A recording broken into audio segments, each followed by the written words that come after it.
看过火烧厝的消息，来看火烧山的消息。伫嘉义县阿里山达邦公路边啊，昨下晡发生了森林火警，火烧山，火因着路边的山坪一直烧，一直呛烟。消防人员得到消息，赶到现场去拍火。因为这导火地点呢，有真侪车伫往来，所以警方开始进行交通管制。是讲因这个导火原因呢，这个火倒位所在地形呢真狭，影响拍火，烧起面积估计超过1甲。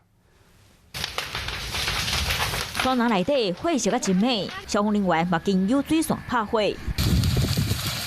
导火所在就伫咧嘉义县达邦公路，路边真侪干草竹篮，火烧甲真旺，白烟呛真悬。这件火警以外，为昨下晡烧到暗时啊，草啊烧甲真严，可会当听到噼噼啵啵声音。因为导火现场瓦公路，当地派出所警察嘛去管制交通。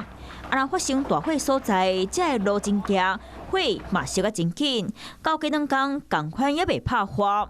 总计林务局出动68人次，以及通宵出动3架次洒水。目前火势呢持续燃烧中相关还在持续抢救中。